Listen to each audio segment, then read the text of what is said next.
सोलापूर महानगरपालिकेच्या हद्दीमध्ये आमचे जे दलित समाजाचे कुटुंब या ठिकाणी जवळपास एक 15-16 कुटुंब सोलापूर महानगरपालिकेच्या जागेत राहत होते. अतिक्रमण विभागाच्या नावाखाली यांचे घरं पाडून त्या ठिकाणी बेकायदेशीर लोकवस्तीमध्ये पार्किंगची सुविधा करून दिली महापालिकेने, आणि तो पण ठराव रविवारी. मला सांगा, महाराष्ट्र शासनाच्या शासकीय सुट्टी म्हणून रविवार ओळखली जाते. मग एवढी काय यांना गडबड होती महापालिकेला की त्यांनी रविवारी तो ठराव त्यांना मंजूर करून पार्किंगसाठी दिली.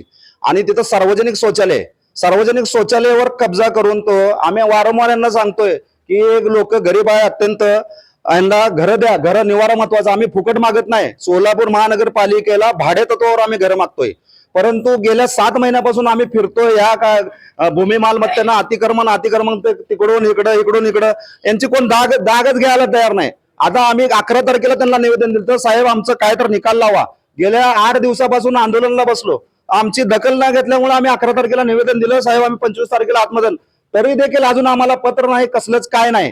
म्हणजे तुम्ही आमची वाट बघताय का? शासन स्तरावर अनुसूचित जाती जमातीच्या उन्नतीसाठी महाराष्ट्र शासनाचं धोरण आहे की यांना गोरगरीब लोकांना घरं उपलब्ध करून, परंतु सोलापूर महानगरपालिका हे दलित समाजाच्या विरोधात असल्याचे आम्हाला फर्स्ट या ठिकाणी म्हणावं लागेल.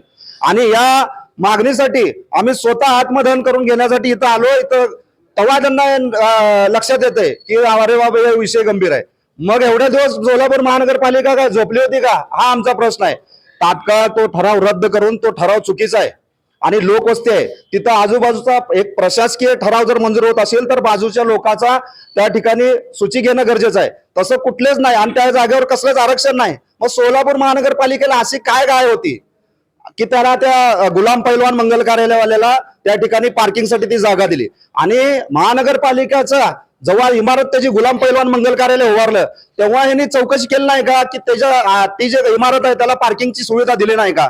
मग हे सगळ्या गोष्टी पैसेवाल्याला एक कायदा आणि गरीबाला एक कायदा असं म्हणावं लागेल.